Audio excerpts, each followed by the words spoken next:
So still in Duxford and next to another Mark 1 Spitfire. I don't think there's anywhere else in the world that has two Mark 1s together. So this one's in the middle of an annual check. As we have a quick look around here with some of the panels off, we can see our gun camera, the film camera here, as we talked about on the other aeroplane. And then all the gubbins under the cowling. So starting off on the port side, you can see the header tank for the coolant, the conjoined exhaust stubs, two exhausts to each pipework, spark plugs running in the outboard bank. There's another set on the inboard, and then the same on the other bank. So 6 cylinders this side, 6 the other, and then another 6, another 6. So our generator with its drive control, our RF box, our suppressor box, takes most of the spark plug sound, ignition sound out of the system on the radios. Big silver box here is our exhaust magneto, and the gubbins behind that is the top end of the controls for carburetor controls, so throttle linkages, mixture linkages and things like that, running through the supercharger system. And in the bottom, I can't quite get a good view of it, hidden in the bottom here.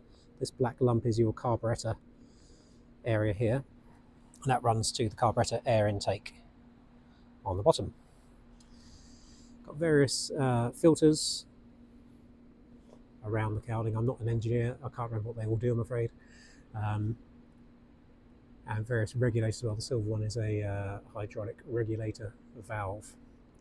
The hydraulic pump runs all the time, so that just regulates the pressure, so we're not pressurizing the system the whole time.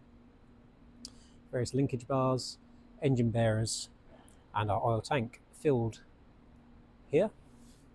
So that's through the ports we showed you on the other Spitfire, and you unscrew this and fill. And this is the entire oil tank on the bottom. So when you look at Spitfires in the future and you see the slightly discoloured panel, that is the bottom of the oil tank. Around the front and the more complex side, in my opinion, there's the top of our coolant header tank, and coming down off that the copper pipe work for all the coolant being moved around the aeroplane. The size of those pipes as well, pretty chunky. And you can see the vulnerabilities of the water-cooled engines in service now, with all this pipe work ready and willing to accept a hole from a bit of shrapnel or a machine gun bullet. So this runs into the starboard wing root, and then down into the radiator and across the various pickups around the aircraft. There's our other magneto, our inlet magneto. And above that we have the compressor pump. And underneath that, hard to see from this angle, just there is the back of our hydraulic pump, driven all the time off the cam on the top of the engine.